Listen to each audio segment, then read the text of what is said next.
Welcome, welcome, welcome, everyone. This is You've Championed Yourself. Who Are You podcast. I am Chris Ferguson, your host, and it's always been a dream of mine to showcase people who have taken their dreams, their ideas, and turned it into their reality. That takes a lot out of a person. As they reach beyond their personal struggles or pains, so many people give up and lose hope. There are so many who can walk through their obstacles and their challenges, not knowing where it takes them or how they're going to get there. They trust themselves enough not to give up, to do the follow through in their personal life, their career, and in relationships. These are champions. They've championed themselves. Today, my guest is Linda and David Heck. We're going to interview Linda first. She's an amazing, amazing lady. She has done so much in her life. And I want to pull her up and so we can start having that conversation that people are talking more about nowadays than they have ever in the past.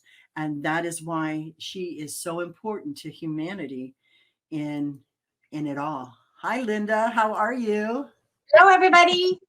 Where's my camera? There it is. Oh, absolutely. Linda, you let's start out with the awesome ahas. Let's talk about your book, Light Language by Linda. Yes. Okay, here it is. Let's get it in the camera. I'm not real good at this. Hold it still because it's blurry. Just pull it back a little bit. Okay. There you go. There you go. The world of psychic mediums and spirits. But most important is the subtitle. A look inside from the outside, and that is because it's fuzzy, Linda. It wasn't. I couldn't read the small print. Okay, well, yeah, it's little too. So yeah, it's okay. But it's an amazing book. I actually have this book, so I want everybody to know that I've got a little inside information. I've been following Linda for some time now. Yes, that's amazing. I love it. And what inspired you to write this book? Oh, okay. I'm glad you brought that up because I didn't write the book. I am a co-author of the book. I am basically the material that my husband decided to write the book about because he was a novice. He had no idea what I was doing. He had no past experiences, and he watched me unfold like a rose from a distance. And he just started watching and watching and watching, and he was very, very supportive. He was like my right hand. Anything that any of your audience has ever read that I've written, it would have never made it if it hadn't been for my husband. So I would write it in the dark, and my husband would look at it the next day, and he would make it more eloquent. He wouldn't change anything about it, but he would correct my spelling and correct my punctuation, which I am not very good at. It's one of my weaknesses. And as he was reading all of this stuff that was being channeled through me, it started changing his view, and he started investigating it. And he's retired, and he had talked about writing a book at one time. And in a very short span of a time, 3 different people brought up, well, what about this book you were going to write? And my husband is a Civil War buff. And so when he began writing a book, he decided he was going to write a book. I just assumed the book was going to be on the Civil War, and so did everybody else. All of our family did, his colleagues did. But then we started getting these books in the mail that he was ordering to do research. And so finally I said to him, what are you writing the book on? He goes, well, basically it's about you and your spirituality. And he spent a good year just ordering different books and reading about it and studying about it. His mind is phenomenal. It blows me away all the time. And he began writing this book.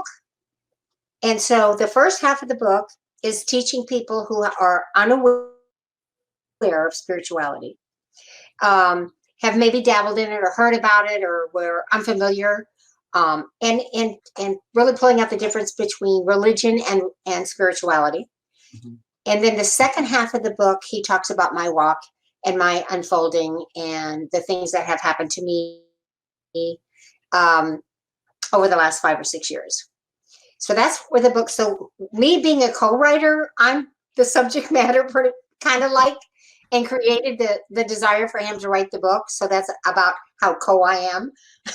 But a lot of in the second half of the book, a lot of my writings are in the book. All the channeled writings that I had are in the book.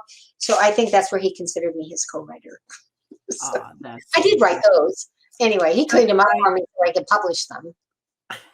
I love the fact that you have your biggest supporter is your husband, because so is mine. Yep. He's that devout little Catholic boy, and here I'm this this spiritual shamanic practitioner for 40 years, and he calls it his I'm his little voodoo hoodoo one, and so again, that's why I was laughing in it. And he is also, I've called him the grammar police, because he'll come in and he will hit my stuff. And I was like, wait a minute, I know I got something right, a comma or something. So I was laughing at that. So that was that inner story. Um, Yep. I love the fact that you guys did this together as co-authors, really, both of you, and brought this knowledge to the universe, because right now we need more love and more light in our country. We need more tolerance, we need more love, and we need more less indifference, and we need to come together as one, because we're all connected. Let's just be real. Oh yeah. Yep. Most So, definitely. We're all but one. go ahead, I'm sorry. No, that was it. Okay. I wanted to talk about the power and the purpose of your light language, because I will tell a story after you're done talking, and we can discuss that. But how did you learn light language? How did it come to you? Oh wow. Well, Um, let's back up one story. What is light language? okay. And then how it came to you. Yes, there we Okay.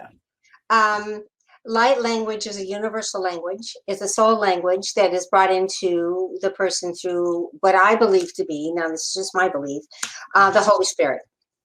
Um, and the language is also called soul language. Actually, it's called the true identity is called speaking in tongues. Mm-hmm. It's been over the years, it's been softened by using the terminology light language, soul language, language of love, all the different acronyms that we have for it, but it's basically is speaking in tongues. And it's a direct connection between you and your higher powers, yourself. Not only your higher powers, such as in source, in my opinion, is source, God. Okay. Mm-hmm. It's also a direct connection to your higher self, and your higher self can speak through. When I channel other people, and I channel while I'm doing my mediumship, for instance, and I'm doing a session, I always begin my sessions with light language, and I always tap into the energy of the sitter, the client who I'm having the session with. I ask them to please invite me into their energy space, and when they do that, and their higher selves allow me to step into their energy space, then they're receiving, I become just a vessel for their light language to travel through. And that light language can be coming from their higher self sources, loved ones that might be in spirit. Okay, so, and it's not for your mind. And I think it speaks to your soul. It's a language directly to your soul. And it also allows people to heal with it. You can heal people with it. You can, I kind of lost my train of thought there. So you can heal with it and speak your own private prayer with it. Like I used most of mine when I went through challenging times. Let's just face it, even as Christians, the time we pray the most, right, is when we're going through difficulties, right? Mm-hmm. Things aren't going right and we don't know what to do. So we start praying, right? Things are going nice. We just go out and have a drink and visit our friends and all that kind of stuff. But when things are stressful, we begin praying and asking for help. Well, with the light language, you have the opportunity to speak directly to God through your light language. And oftentimes when you're going through strife and stress, you don't know what to ask for. You're just so baffled and you're in so much pain and so much discomfort and confusion that you really don't know what to ask for in a prayer. So with the light language, you just can let it flow. You sit back and you take a couple of deep breaths and you let it flow. and you're speaking directly to what I feel is your higher source, your higher power, your higher self, who are there to help you through, because your higher self has already been through everything that you're going through. So they can be helpful in that manner. Now, how I began speaking it is another story. I was only 12 years old when I began speaking. That's Yeah. young. I was at a Pentecostal church with my great-grandmother, who in her younger days was a Pentecostal preacher. And this was in Los Angeles at the Amy McPherson's Foursquare Church. This story, I believe, is also in the book. And I had gone there many times with her on Sundays and on Wednesdays evening services. And as any 11, 12-year-old would be, you know, you're fiddling with a hymnal, you're kicking back at somebody's chair, you're picking your nose, doing all these crazy things, right? Because you're 11, 12 years old. Right. But this particular day, I was sitting right next to her, and all of a sudden, I just felt that I felt like it's when they're doing the what do they call them? Invitationals at the end of the sermon. He's already spoke, and they have music that just tugs at your heart, comes on, right? But for some reason, it affected me totally different this day, and it actually felt like my real heart, my organ heart, was just swelling inside my chest, and it was getting bigger and bigger and bigger, and I was taking deeper breaths, and my mind was telling me to go down to the front. My mind was telling me it's time for you to go down to the front. And just about that same time, and I'm fighting it, right, my grandma taps me on the knee as if she could hear every thought that I had in my mind. And she said, "It's okay. It's your time. You need to go down." And she encouraged me to go down. So I went down, and the minister goes through the line of people that have come down there. And then they have the deacons, or whatever they're called, that stand behind you. And the minister came up to me and was speaking in tongues, and he just lightly touched my forehead, and I went straight down into this person's arms, who laid me gently on the floor. I have no idea where I went. I had no idea how far, how long. But when I woke up, I was speaking in tongues. Wow.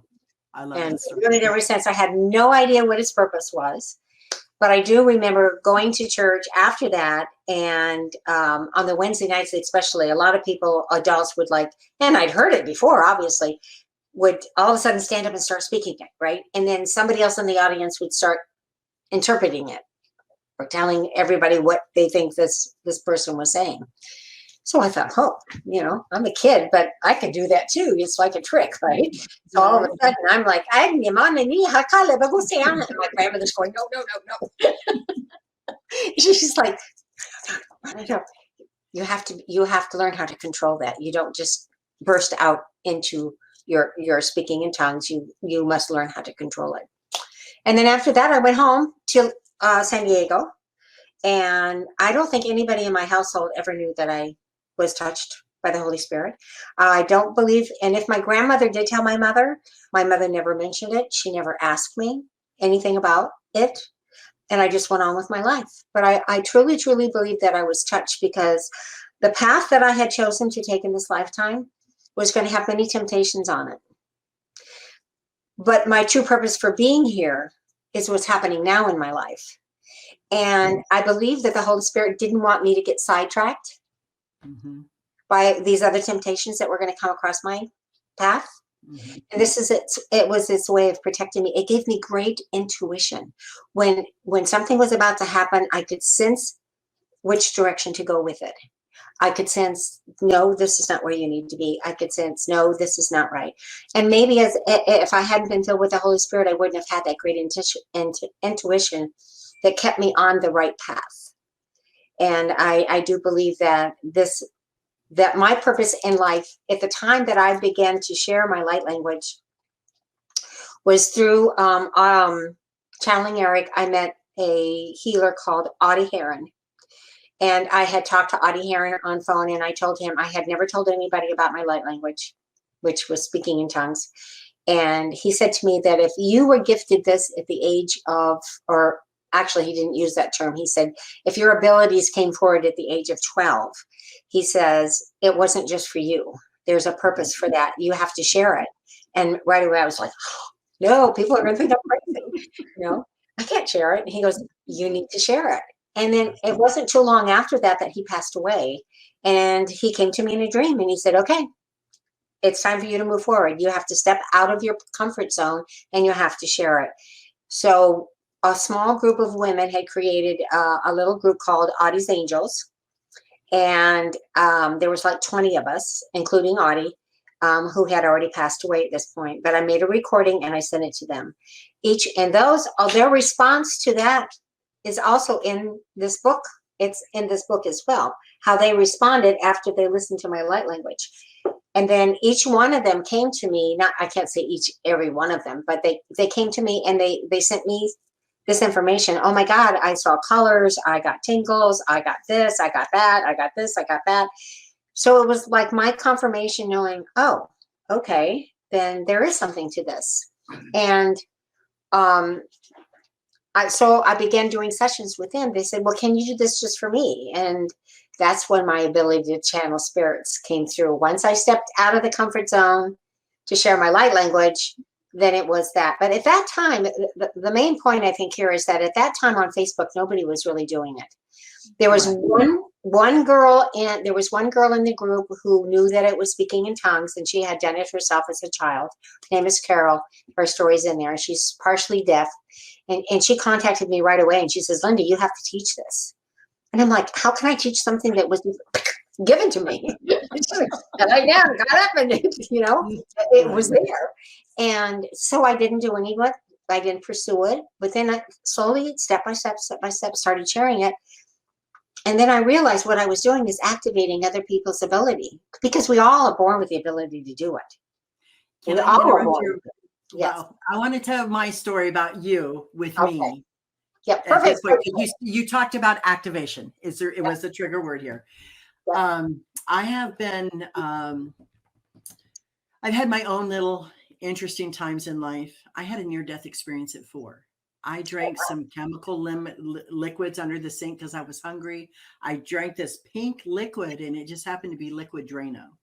Oh, goodness. And so I flatlined. They brought me back twice. I flatlined again. And then I came back and I kept staring down at this bed. And I was 4 years old. I couldn't comprehend anything. But after I overcame this drinking of this toxic fluid and getting my system flushed out, I always had these quote unquote imaginary friends. But they weren't imaginary to me. They were different people. It was people coming to me because I could see them and I was pure and innocent. So they were attracted to me. I didn't know that then.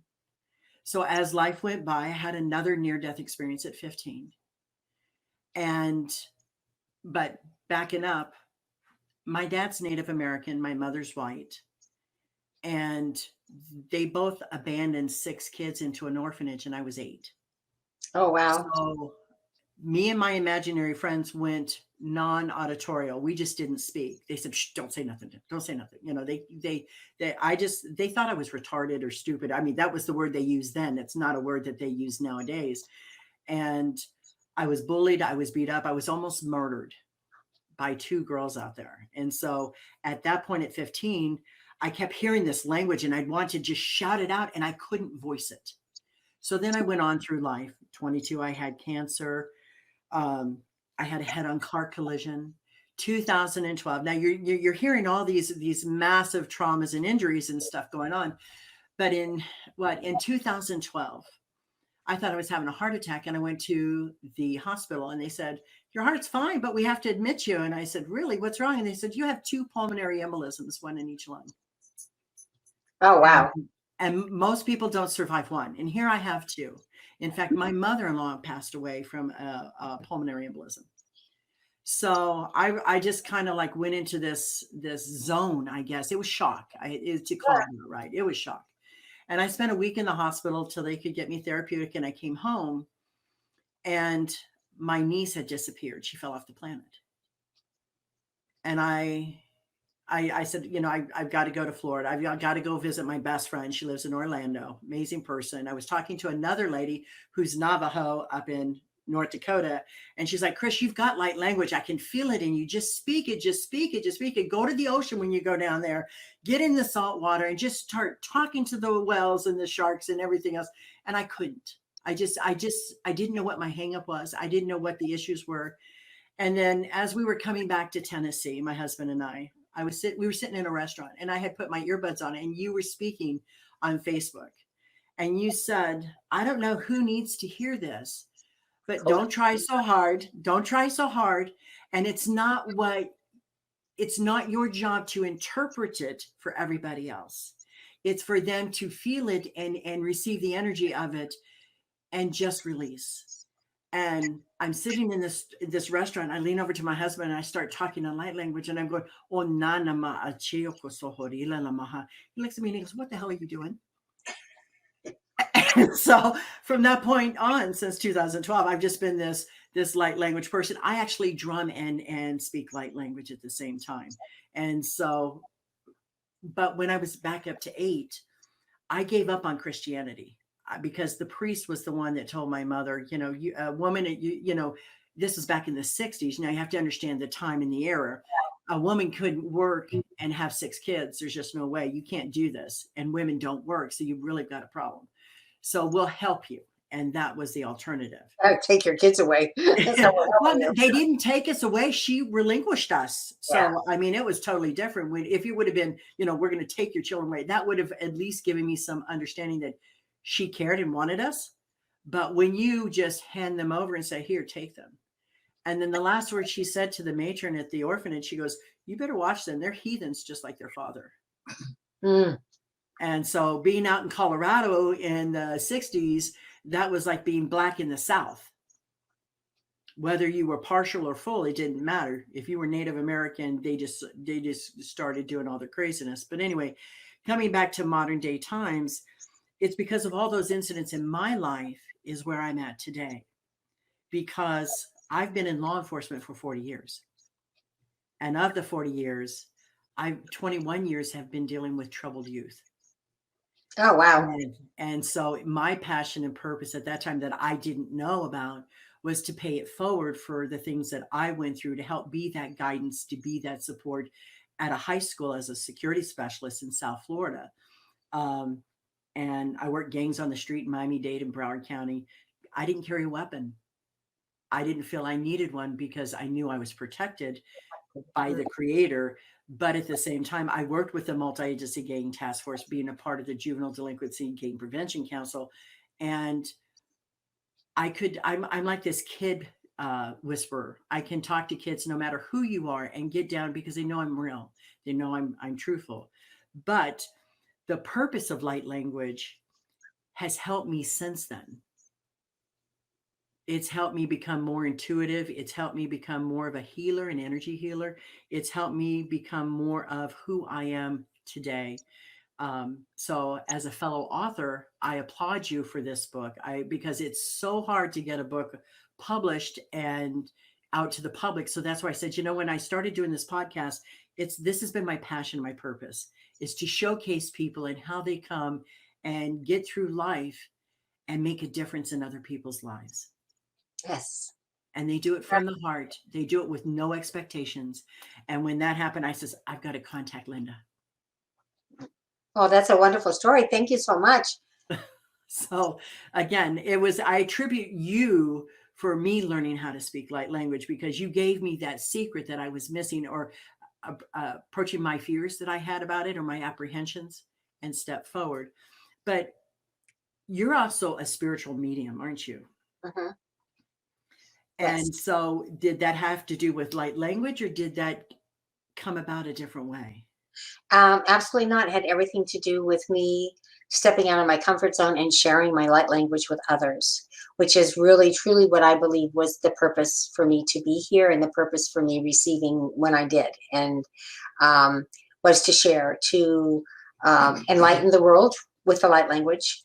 And I encourage other people on my website and in my website or whenever I do any kind of lives or whatever, I always encourage them if they are speaking to light language, please share your light language because my light language can activate some people. Their light language can activate other people.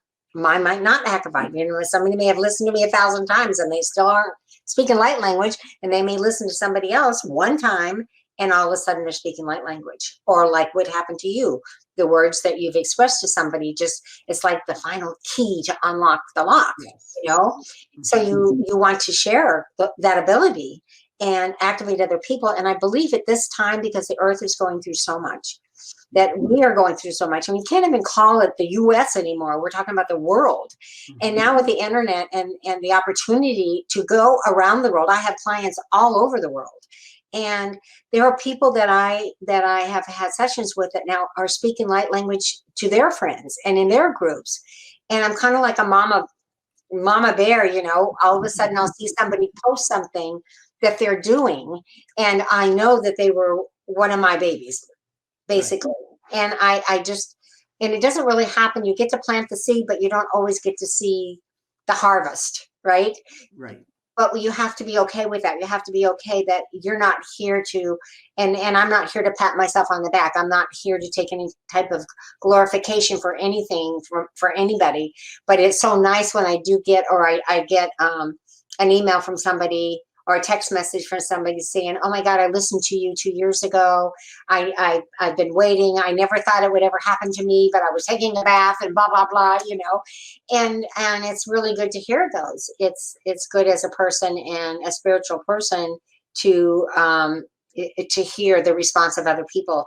But I must say that I do feel like that my light language has gone out so far into so many different areas throughout the world that I definitely am an instrument of higher powers. That's what I have been. As a matter of fact, over the last year or so, I've stepped back through COVID because I feel like a lot of my work is done.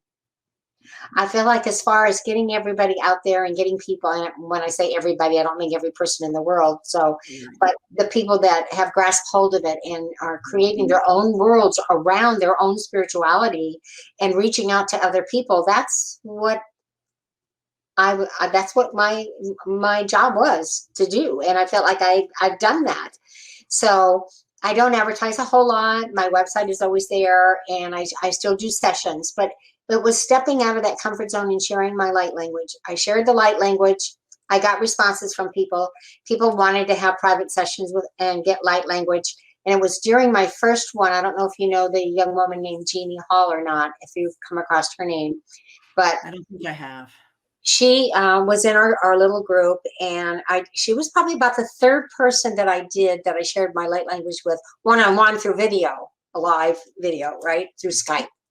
Yeah. And during that process, while I was speaking the light language to her, she had like a bookcase next to her, and it was really, really dark in color. And all of a sudden there was like this white, looked like a cloud, and it kept moving around. It was just moving and moving. And then I noticed that I was seeing profiles, and it was like a profile of a man. Now, I didn't know anything about her personal life. And I got one side, and then I got the other side. And then all of a sudden, for the first time, this is the first time, I remember going out to my head and going, "Oh my God, you're not going to believe what just happened to me." But I started hearing these words. And in my mind, I'm all of a sudden there's like, and when I say hearing these words, I don't mean that it was like a voice talking in my ear. It's more like mental telepathy with me, that the facts come to my mind, right?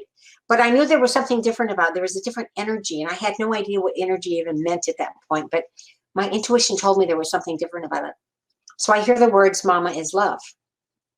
So after I finished with her, I asked her, I says, "Jeannie, I got to ask you this. What does this mean? Do these words mean anything at all to you?" And so I told her what the words were, and all of a sudden she started crying. And one of those mournful cries that comes all the way from the bottom of your belly up. And I'm sitting on the other side of the screen going, "Oh my God, what have I done?" What have I done? Exactly. That's just how I felt. I went, "Oh my God," I wanted to just reach in and grab her and hold her. You know, I didn't know what I did. So when she finally calmed down, and she said to me that her son, who was age 50 at the time, he worked with his father, and he'd come to their house every morning. And he would come up to her when she was cooking them breakfast. She made them breakfast every morning. Good Southern girl, right? And he would come up, and she said he always would come up behind me and wrap his arms around me and whisper those words in my ear. And he had passed away 8 months earlier. So that was the first time I realized that spirits were coming to me. They were seeing my light, and they were going to use me to contact the ones that they love. Mm. And it just kept growing from there and there and there and there. And that's how I was able to classify myself then as a spiritual medium. I don't do card tricks. I don't mean tarot cards or that kind of stuff. That's not what I mean. But I don't want to go to a party house and be the party present for everybody. Oh, she's going to give you a reading. She's going to give you a reading. That's not it.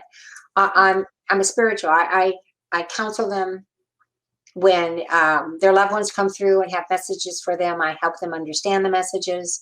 So even though I don't have a plaque hanging on the wall saying that I graduated as a counselor or anything, it's part of being a medium. You know, these messages come through, and not only that, it's your life experiences. The most ironic thing about it was that people that were coming to me for sessions, medium sessions, had like experiences in life. Yeah. And the experiences that have made some people just drop to their knees, even me at times in my life, I was able to help them understand. I was able to help them look at things from different perspectives. Like I had a terrible relationship with my mother and a painful relationship with my mother. And I get a lot of people that either they've had that type of relationship with their mother or with their father or with a sister or with a brother, right? But because of all the channeling that I've done, I've also come to learn that I was given the ability to see people plan out their life plan before incarnating into their next life. And I like it by sitting around a table and having these little orbs. This is the visions I get, the little orbs around the table, and saying, okay, who's going to be my mom? Who's going to be my dad? Who's going to be my sister? Who's going to be my brother? Who's going to be the jokes that I get, you know, the one that really teaches me what love is about? All these different things that are on this platter. I'm going to do all these things in this lifetime, right? And your guide standing right behind you saying, you're asking for an awful lot. Are you sure you don't want to move them off? You know? No, but I'm able to reach them and let them know that that last person, the one that the last person or the first person that puts up their hand that's going to play the most difficult part in your life, I always felt like loved you the most because they were willing to sacrifice themselves in human form to be your tormentor so that you could learn what it is you're coming here to learn. How can you not love a soul if you look at it from that perspective? Well, as my 8-year-old child and inner self would say, I didn't understand why, I didn't understand how, and I didn't understand, but I wouldn't change anything from what I went through. But there was a lot of anger for many years towards her because of it. And she did some whacked out stuff. I just really, she was really off the chain.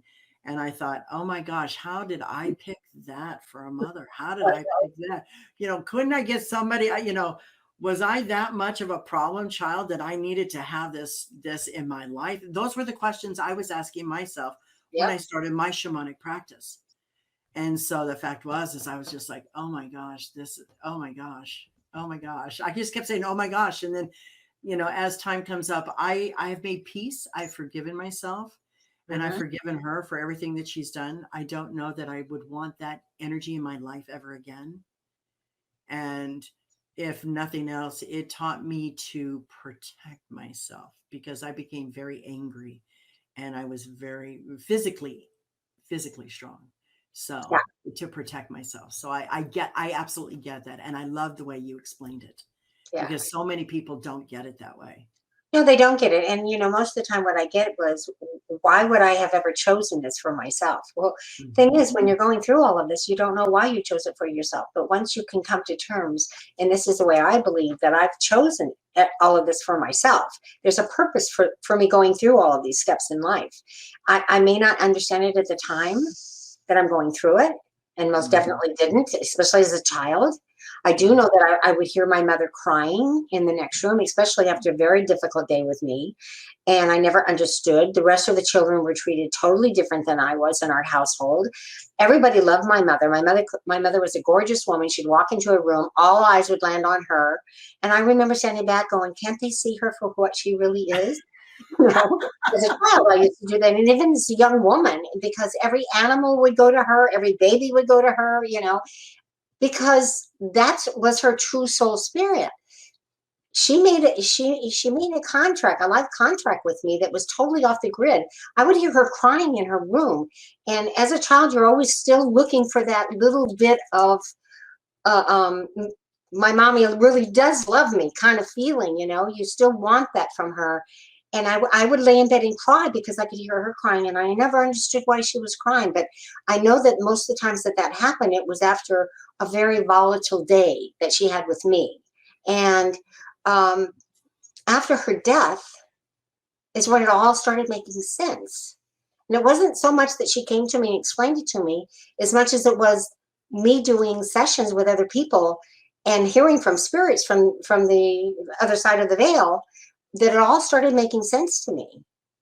And she did have, that was her soul, that is who she was. So when she turned into this other person and she'd have a terrible day with me, she never understood why she treated me the way she's treated me, because it just wasn't her. But that's what she did, because she made me a promise before both of us. And yeah, that's the confusing part. Everybody says, well, my mother was already born, right? And it is a very confusing part. And a lot of Yeah. people don't realize is that they don't get, after they have those traumas, they hide their inner child. Yeah. And it's that inner child that actually can save you in the end, is going within. Yeah, I saw mine when I was about 32. My inner child. Oh yeah, I wanted to do that, didn't I? Okay, yeah, I got that. Exactly, But exactly. But your audience needs to understand is, the way I believe is that, a piece of us always remains on the other side, and a piece of us always remains in soul. And it's that soul that is going to, or that makes the agreement with us when we come in. Even though mom was already born long before I was, obviously, and so was dad, that part of the soul was still there. I was choosing them to be my parents so that they could fulfill that which I wanted to experience in this lifetime. And that's hard for people to understand, as well as it's hard for them to understand, why would I ever want to go through this? I mean, I have my own children that ask themselves that question.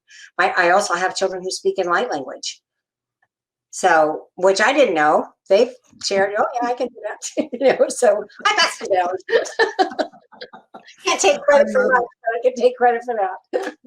I love that. My daughter is very spiritual also, and she has her own rituals and practices that she does. So, and we actually, my husband and I, him being Catholic and me being a shamanic practitioner, I practice Native American spirituality, but I also practice shamanic. And I did shamanic before because I didn't have any guidance with the Native American. Because back in the 60s, being in the orphanage, one, they weren't going to do that.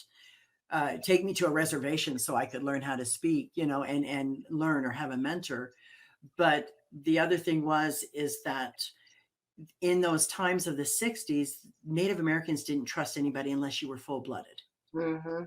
And so there was many, and I was like, why, how come I had to be half? Why couldn't I be full? Because, the life would be so much easier. I could have had a mentor. Who knows where I would be, And then it was like, okay, well, it's not to be. So let's just move on. And so, move on. Yeah. But Linda, when you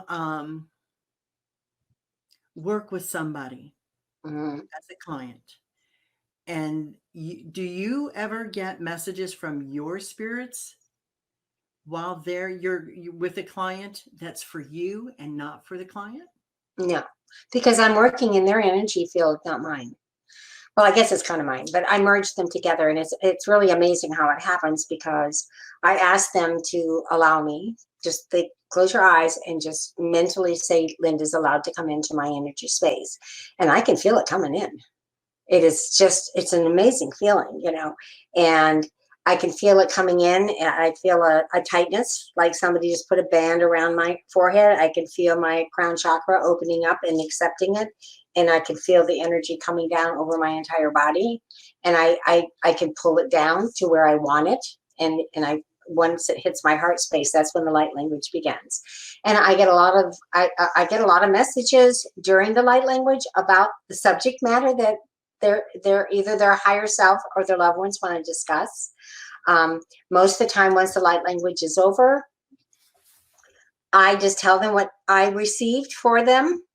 And they're like, and then I'll ask them if they have any questions. They're like, no, you just answered all of them, So, and that's kind of cool. It's like, yeah, those are all the questions that I had. You just answered all of my questions. And I said, okay, well, let's come apart. We'll go a little bit deeper, see if you have anything else to say, or I'll bring them forward, or I'll go to a past life that might be influencing this life. And that's kind of neat how that happens. I see like an 8mm film with the little tiny squares on it, and I see it going reel to reel. That's what my vision is. And then all of a sudden it'll stop.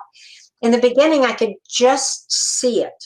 And like I could tell them what they were wearing. I could tell them, where they might be standing or whatever. And as I continued doing it more and more and more, I was able to step into it actually and look around like 190 degrees. I could see what was up the street. I could see both ways. So I could tell them even more about a past life, and I'll explain to them what happened to them and how they may have died in that past life. And then they come back to me and they say, oh my God, then that makes sense. Why, say for instance, somebody died because spiders ate them, let's just say, and they're mortified and petrified of spiders in this lifetime. Now they know why. Once you know the why, it makes it easier to deal with that is. A lot of people are able to release fears and misunderstandings once they learn that this is like a bleed through from the life that they've lived. And all those lives are still part of their energy field. So something's bleeding through, and we're able to ask it to leave. We're able to close it off, to help them. I had one woman that was mortified of snakes and found out that she, as a young girl, stepped in front of one of those like Mighty Python type. They were playing the whole vision that I got. They were playing, her and about 3 other kids were playing on a water, like a little like a boa constrictor kind of thing. No, it was something that would eat them. Anyway, but they were playing, and she saw the snake. That soul saw the snake coming towards a little child, and she had offered herself up to the snake to prevent the child from being taken. And that's why she was so afraid of snakes. And she happened to buy property in Port St. Lucie that was infested with snakes. So she had to face her fear. Right. So she said, she talks to me now and she goes, I'm still a little when I see them out on the porch, but at least I don't panic anymore. I just say, okay, fine. When you're done with my porch, I'll take over. So where before she'd go into what a panic attack when she saw them. But once she understood why she was doing that, we were able to help her with that. So I guess I kind of got it. No, that's fine. And it's interesting. One, you brought up my mother, which I had a very difficult life relationship with my mother. And two, when I was 5 years old, we would go out to my dad's family in Southeast Colorado, which is all prairie land, basically, or ranch land or whatever. And my great aunt was digging out a foundation to build a cellar because she lived outside of town. It was hard to go get groceries in the wintertime. So they're digging out this cellar, and all of a sudden here comes all these snakes out on this bucket of backhoe. And so they put it back down in there. Of course, being in Colorado, everybody has a gun, at that time they did out in the Southwest. And so they just called everybody and they started shooting and killing the snakes. Well, my brothers, these rocket scientist fools, started grabbing these snakes. They weren't fully dead. They're hissing and carrying on, but they were like king snakes. They were all non-poisonous, like garter snakes and stuff like that. Well, they grabbed it. I'm 6 years old and they're chasing me around my great aunt's yard with these snakes. And I'm literally in fear for my life and I'm running. And for that incident, and I had 3 older brothers, so all 3 of them took their turns. They just thought it was funny that I'm screaming like this little girl running across the yard, jumping fences into pastures with horses and everything else, didn't care. And so my great aunt said, hey, y'all need to stop. So I had fears with snakes. My husband, I will literally, if I'm driving down a road and there's a snake crawling across the street, if my car goes up, my feet are off the floor. I'm not pushing on the gas pedal. I'm not pushing on the brake. I'm not pushing on anything. I'm hanging onto the steering wheel so we don't crash. Okay. That's where the panic was. And as time and working through it, it was like, I'm not doing that anymore, but I understand the panic. I understand the fear. I She absolutely would. do. Yeah, So, she said she couldn't even breathe. It was horrible, horrible. yeah. And Well, now it's tolerable. I was holding my breath the whole time because I'm doing, and I would go really, really fast if I saw it, and then pick up my feet, hold my breath, and just wait for me to get past it. And it's like, okay, we made it. Whew, let's go. As if the snake was going to pick up the car and throw it or whatever. I mean, it was unrealistic, but fears are usually unrealistic. They are very much so. So, Yeah. with the time that we've had, is there anything you want to bring up that I haven't asked about your life, your past, things you would like my audience to know about you? I Mhm. think you're an amazing individual. I have to say that. I have Oh, been a well, thank follower of you. you for many years. And again, when I started talking about showcasing people, passions, and purpose, you were one of the first five I thought of. Oh, wow. Thank you. I appreciate that very much. And I guess the most important thing for me would be that people realize that I am strictly a vessel. I'm a vessel for all that is to be at this time in life. And we don't know what it all always is going to be. And asking questions is always good, but I learned early on as I was unfolding and I had mentors and things were happening to me to maybe not ask so many questions. Just move forward and let everything unfold the way it's going to unfold. Sometimes it's kind of like the light language, people want to pick it apart and they want to know what it is. And you just need to realize that light language is for your soul. It's for your soul. Your soul is longing for it. I honestly believe that when we create our life path in this lifetime that we've come into, there's a certain time that we cross each other's path, and that was determined before we were born.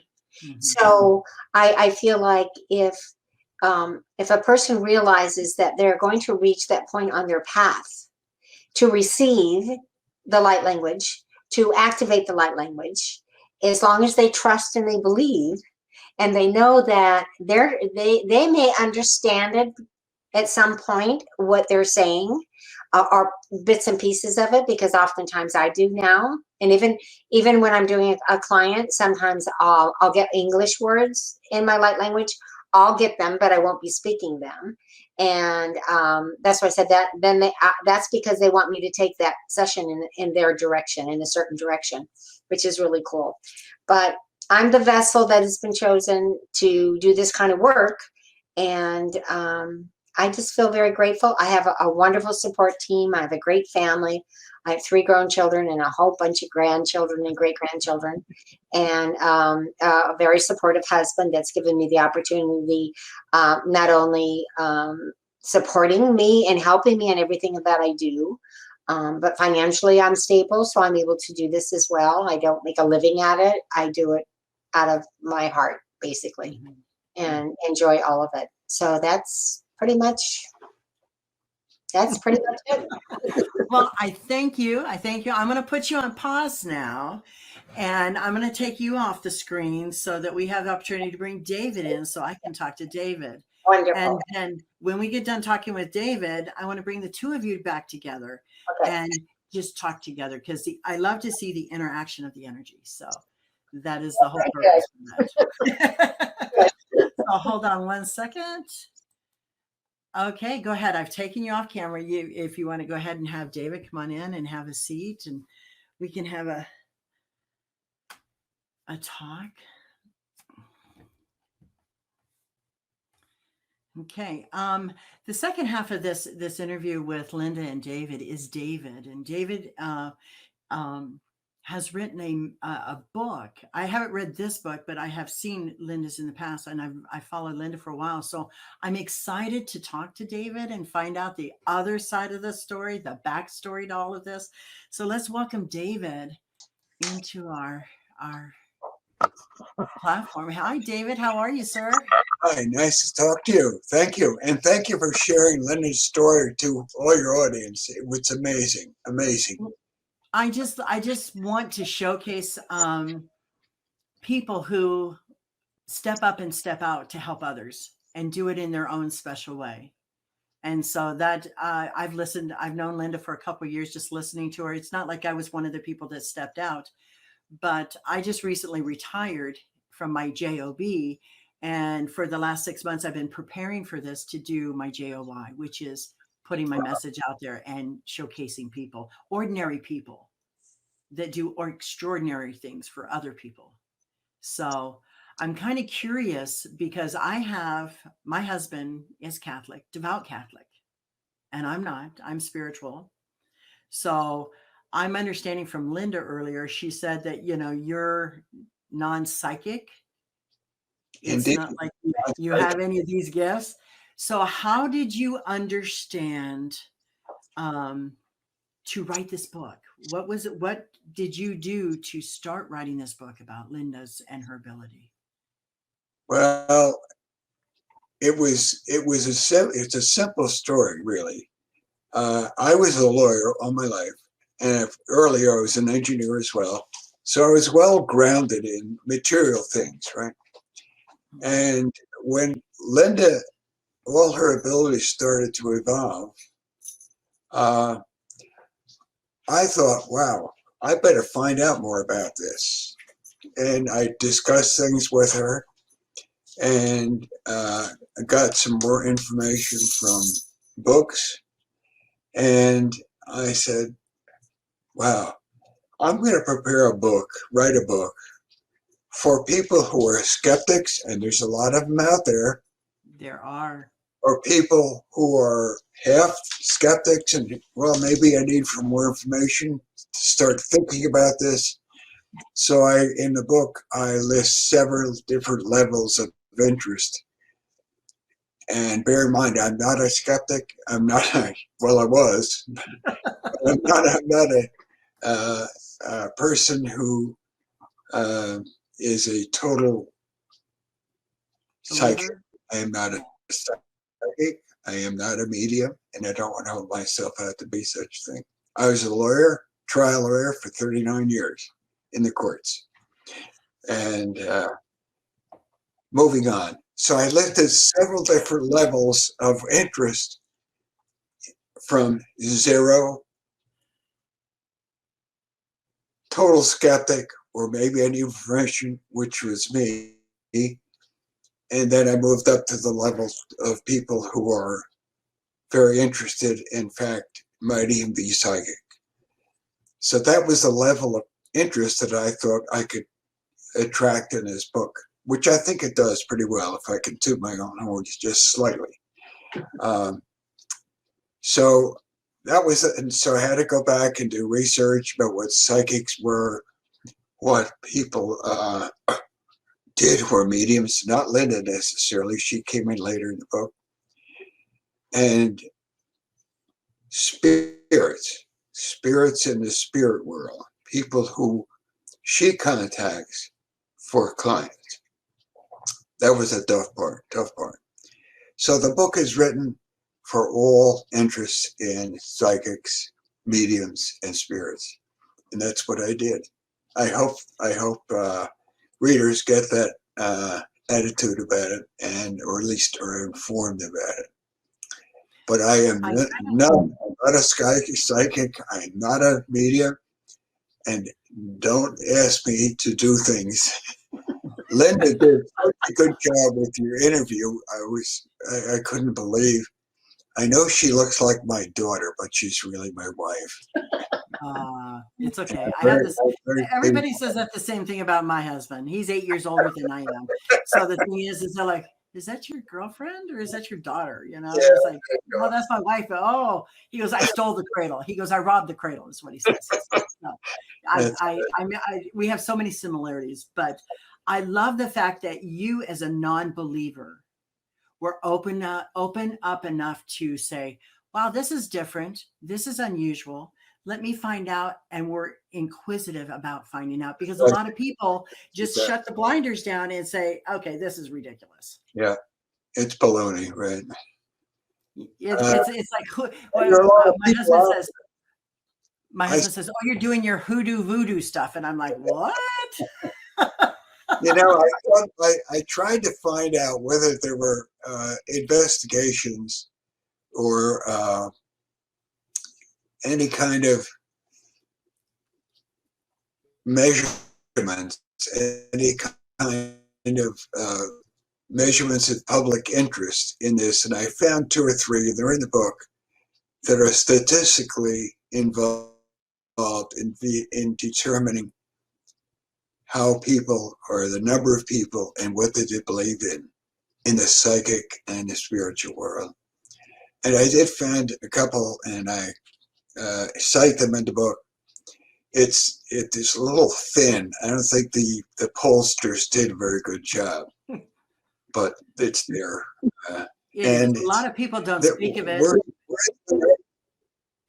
We're the minority of human beings in beliefs, but I think I go into what the new age is in the book. We hear that expression frequently. Mm-hmm. And then I speculate in the book what the next age is going to be. I call it the great age after the new age. And it's going to be good. It's going to be good for spirituality and psychics and mediums. And I go in the book, there's a little part of it as to how it will be accepted in the great age to come. Yeah. And how it's going to be accepted by even theologians, I think, and people in the courts, because we know that these spiritual things have been used in the courts to some degree, looking for missing persons, looking to try and solve crimes. And it's going to be more accepted. And I hope this book does it.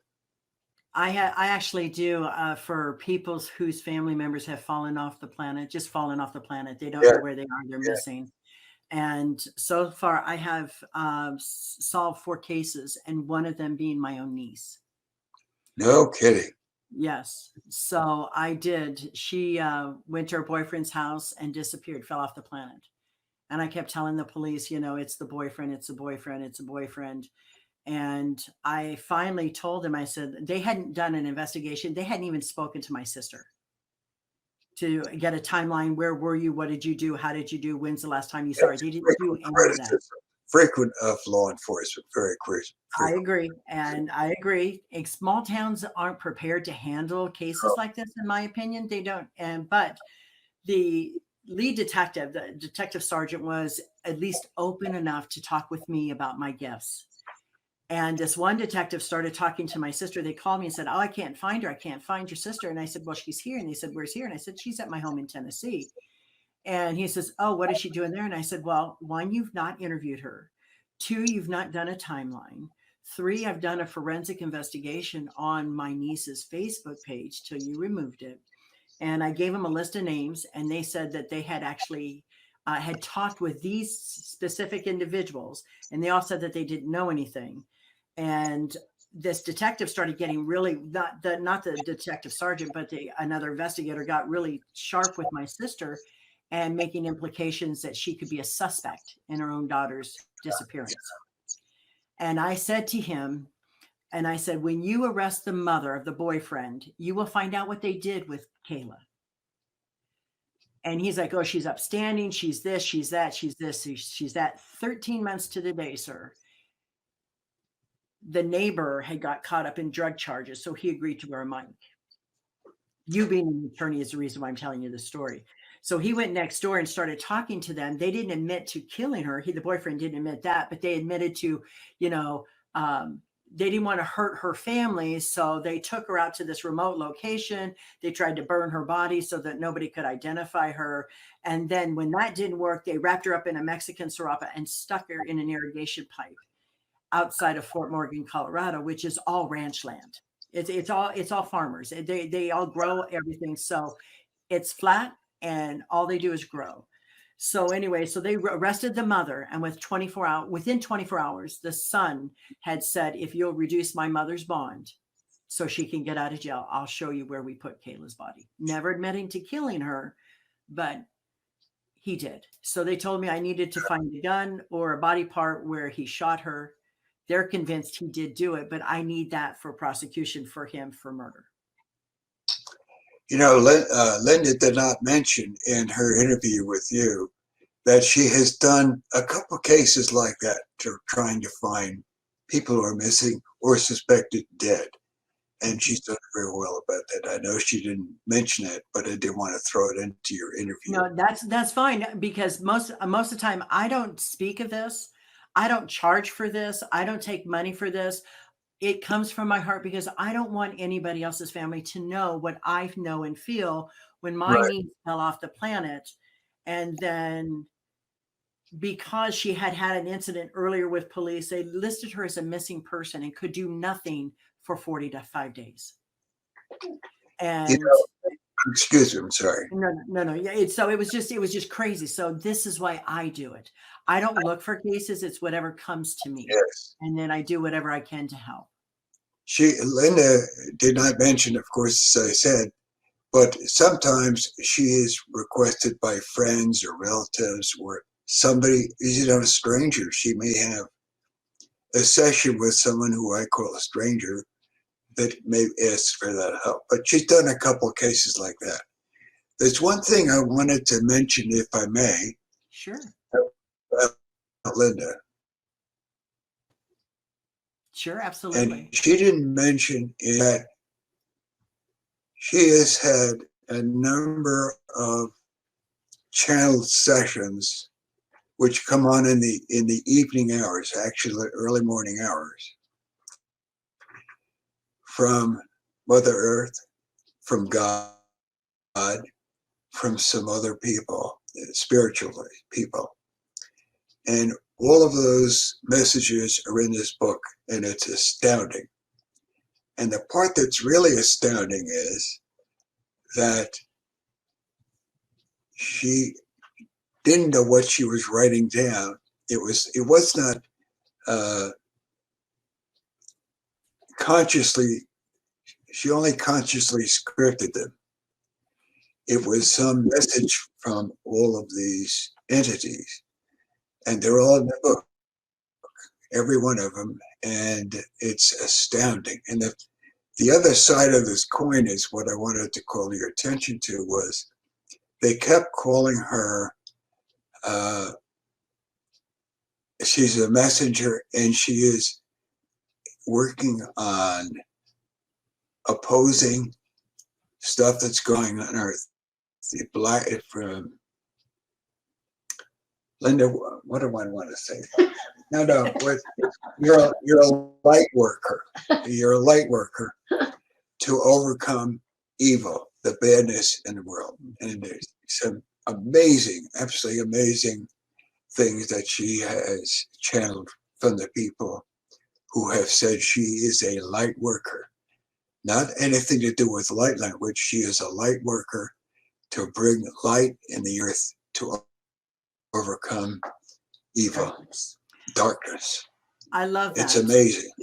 I absolutely love that, because my intention this year after 2020, which was just totally crazy off the chain, was to allow the truth that whatever was done in the dark, to allow it to come to truth so that we can heal it. As long as it's in the dark, it can't be touched. But the minute it comes to light, we can heal it. We can address it. We can go through whatever we need to do to help it not happen again. And so that was my intention. And it's kind of interesting that you're bringing this up. That was my intention coming into 2021. So I'm not a light worker. I'm extremely intuitive, extremely knowledgeable. I do hear many things. Last night I've been working on a case out west. And last night I literally heard a motorcycle. And I went to my husband because I use him as my bounce offer. Like, I'm sure Linda goes to you like, oh, did you hear that? Did you hear that? So I went to him and I said, honey, did you hear a motorcycle driving around the house? And he says, no, honey. And I said, okay, I'm just checking because, I'm hearing this weird stuff. And it's just like, if I feel like I've got like my head hurt in the back. And as I was channeling this person, and it was like, wow, I can feel their pain. I can feel their energy. I can hear what was being said to them as they pass and leave this world. So I do work with that. I don't publicize it generally, but that's something I do also. And it's very, very important. There's one thing I wanted, because you picked up on it. There's one thing I wanted to follow up on. Linda is so gifted, and I am so the other way, except I write down what she's gifted about, and I've gone into it in detail in the book, is the correlation or absence of correlation in spiritual work like she does and religion. And I go into that in some detail in the book to try and bring it all together. There's nothing to be afraid of. And I know through Linda a lot of psychic people, and none of them say that they are not religious. They all think about God in some sense. Mm-hmm. So I tried to bring that out in the book so that readers are not frightened of religion as opposed to the kind of spiritual work that she does and what you do. Right. Well, I believe our higher power, our God, our creator, our Buddha, Allah is all the same person. It's just what we call them personally in our lives because of what we practice. Yeah, so, I try to bring it out in the various, I'm not a theologian, but I try to bring it out that you don't have to be afraid of this stuff because it's real there. And if there's a God, which there probably is, the God is the creator of all of this, the whole spiritual atmosphere, if you will, or what we're all doing. I've enjoyed the book, and I hope some people read it and enjoy it and learn more about it. I did a lot of research about spirituality in the 1700s and 1800s, and that was fun. I had a lot of fun doing that, but I had to get ready for Linda. Did you touch on what did you touch on? Did you touch on like the Druids? Did you go over to Europe or Egypt, or when you were researching this? I didn't get that far back. What I really got into was Allan Kardec. Have you ever heard that name? Mm-hmm. He was a Frenchman, and his name was Rival, R-I-V-A-L. Allan Kardec is a pseudonym which Spirit asked him to use, and he wrote 7 books about this whole thing. And I got them all, I read them all, and it's amazing. And what he did was recount. He's not a medium either. He's just like me. He was not a medium, but he had more experience in talking to mediums before I got with Linda. And he wrote down everything about the spirit world. And I got so involved in the spirit world because they were describing spirits to him, which he recorded about the spirit world. And it's unbelievable. And there's certain parts of the book where I try to do the same thing about what certain hypnotists have done about past lives and talking to people about their experience in the spirit world. Mm-hmm. There, and it's very enlightening, very enlightening. I could go on, but I don't want to.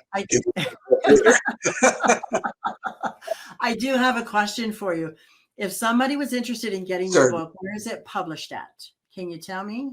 It's published. I self-published the book. We did, but it's available at all major bookstores, Amazon, and Amazon. Million. Yes. Target even. Oh, I love it. I love it. Because the fact is I want people to know where they can go and get it. And again, the book is called The Worlds of Psychics, Mediums, and Spirits, A Look Inside from the Outside with psychic medium Linda Lee Hack. And so that's very, very important to know where to get the book at. David, I am impressed with your vulnerability to be able to come on a podcast and talk about this, being a non-believer and admitting that in public. And so a lot of people that are non-believers don't want to hang out with the believers. It's kind of like a contradiction of terms kind of bit. But I'm serious, because a lot of people, you hang out with what you resonate with. Generally, people do. And so I just wanted to thank you for being a non-believer and being able to admit it, but say you wanted to find out more, because And that's that just shows your exactly heart. what happened.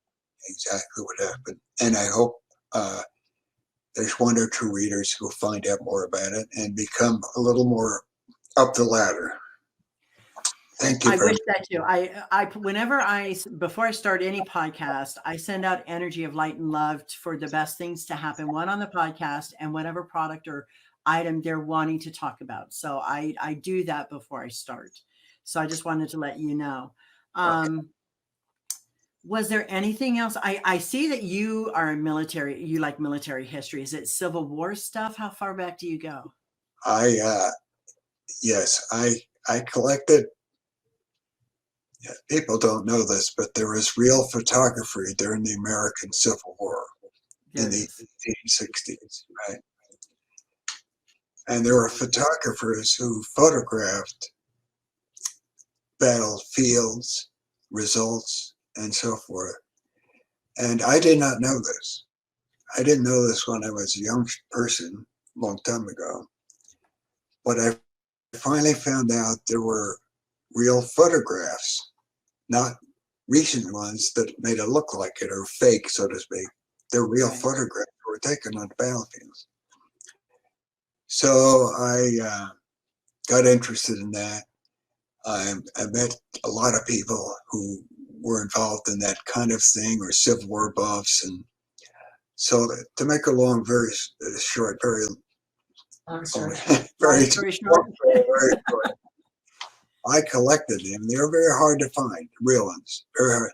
So I went to the auction houses in New York City that would have auctions about old photographs. And I've met a couple of dealers. I spent a lot of time in Gettysburg and talking to the folks. And I did acquire I had some excess cash at the time. I wasn't married. And accumulated a modest collection in terms of what they were. I collected only 4 large format photographs. And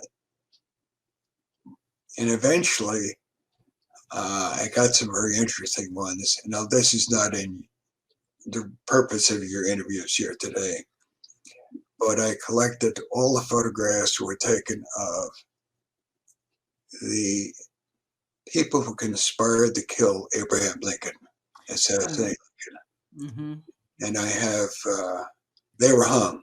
4 of them were hung, executed, and I have all the. It's kind of macabre, but I had the last one that was taken was of them swinging on the gallows, and I have the photograph of that. Oh, wow. Which these are very rare, very rare. Right. So that's where I came from. I got to Linda a long time after my collecting experience, and now we're into this. And I get that. I get that. I just saw the cannon behind you, because I love military movies. And I had done a past life reading on myself and came up and found out that I used to be in the Roman Empire. That was one of my past lives. So that was my affinity with it. So Midway, I can tell you all of them. I can tell you all, Okinawa, all of the World War I, World War II movies, individuals involved, the storyline for it. And sometimes I don't even have to read a book about it, and I just know, because I guess it's Yeah. military. Good for you. One thing I wanted to mention, which didn't really come up in your interview, is that there is some very interesting material in this book about Linda's past lives, going back to Christ. Very, very good things. Very important disclosures about her past lives. Okay. Was there anything else you wanted us to talk about or mention that I didn't ask? No, she's very loquacious. She, if it were me, I'd say, what an interview that was, because she's so good and animated, and I am not.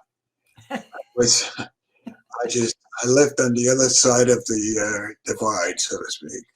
I get it. So does my husband. So I get it. I vibe with that. I was very cautious because I was a lawyer, and so you don't want to speak something that isn't right, well thought out, so to speak.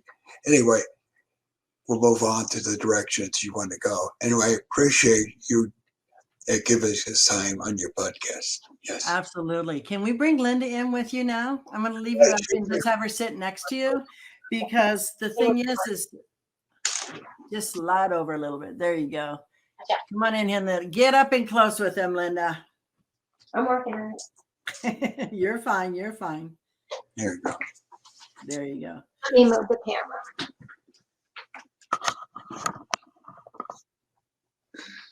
Okay. Oh, that didn't.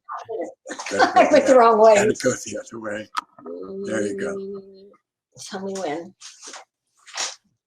Perfect. Slide over, and you'll be perfect. There you go. Yeah, get comfy.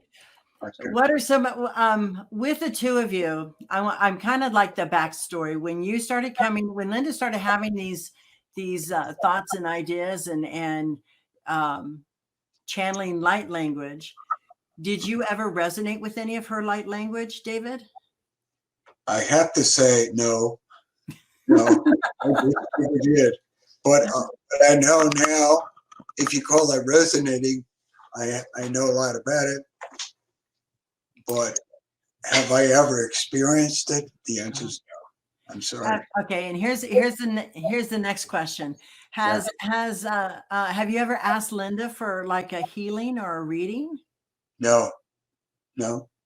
It's funny because all these answers you can say no to, my husband can say no to.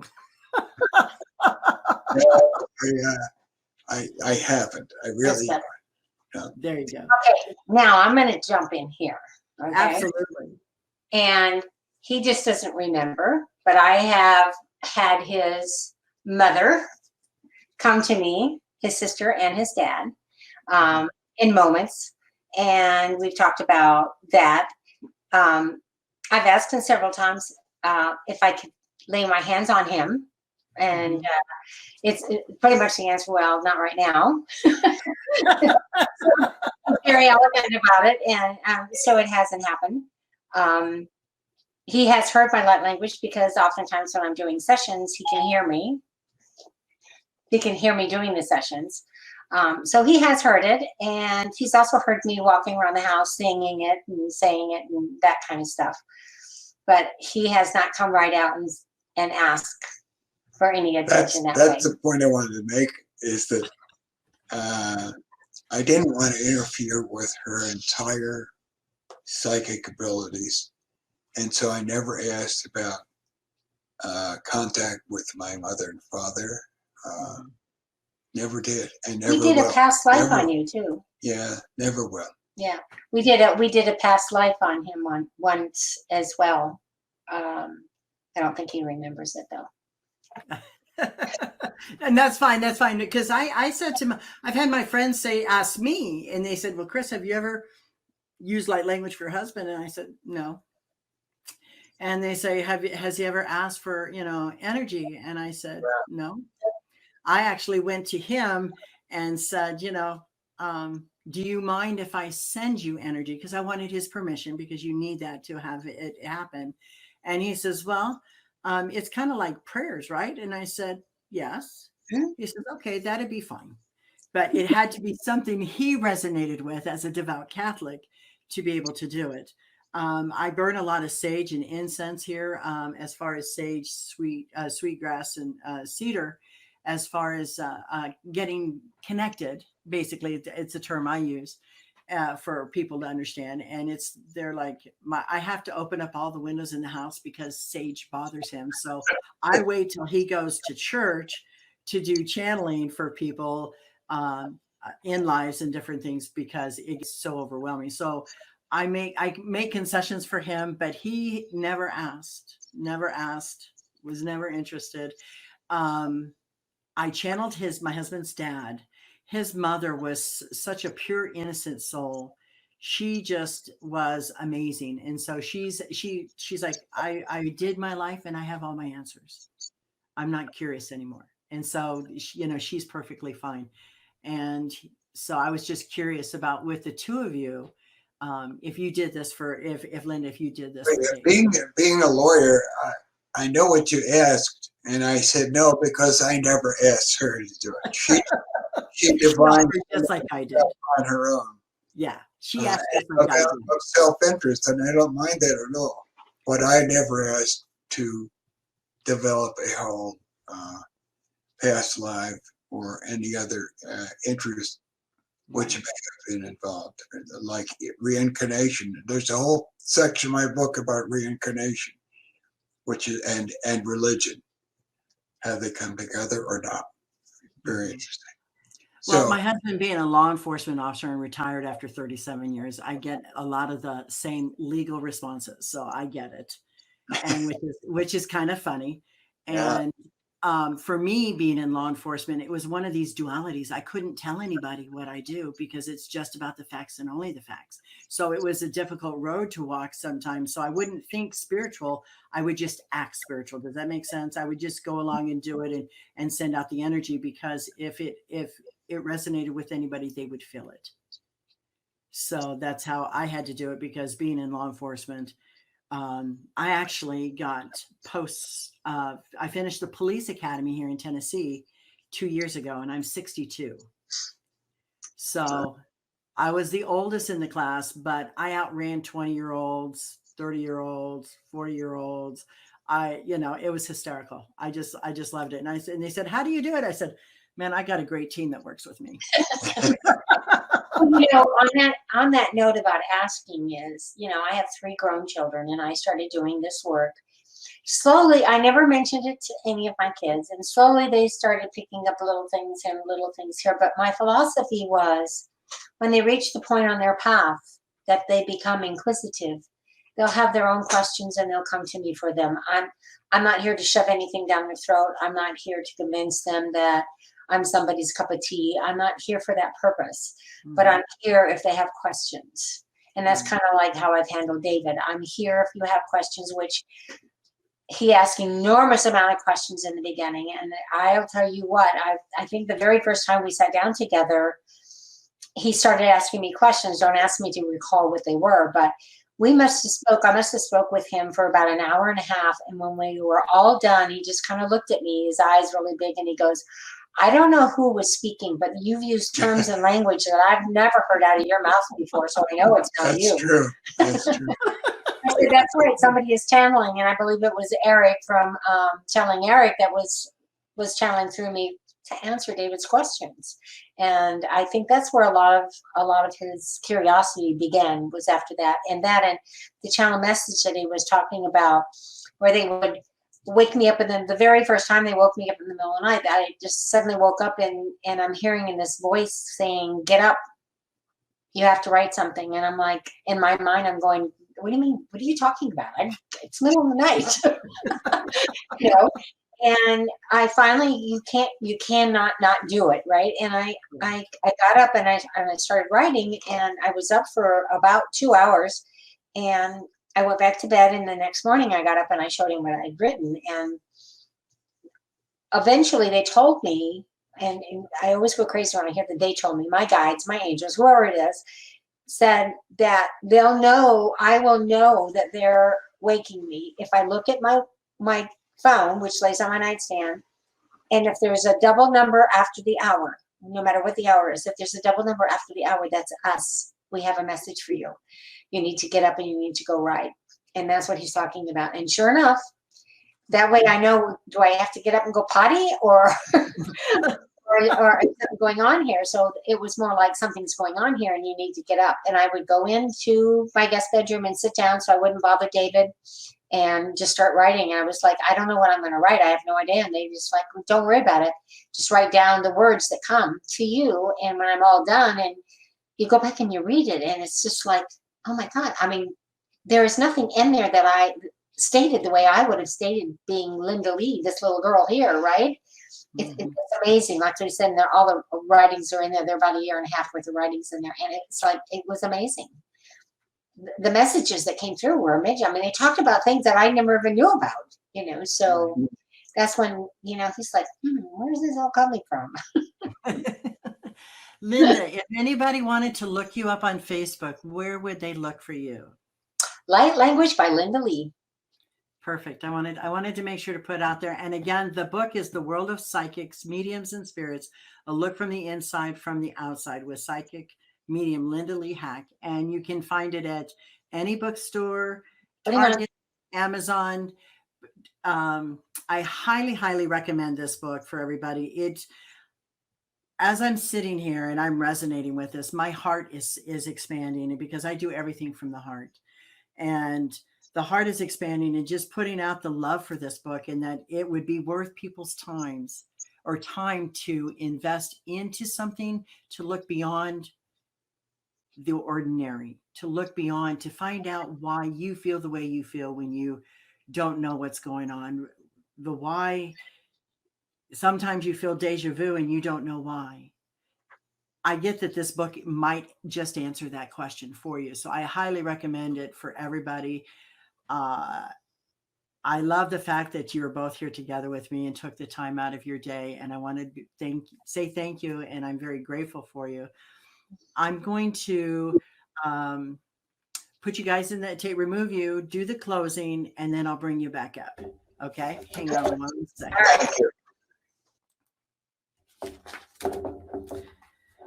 It takes a special kind of individual to dream their thoughts and ideas and turn them into reality. Linda and David stepped past their fears, stayed the course, and had the courage to follow through to the end. Linda and David Hack, you've championed yourself. We now know who you've become. Thank you for sharing your life, your ideas, your thoughts, and dreams with us here today. Have a great day.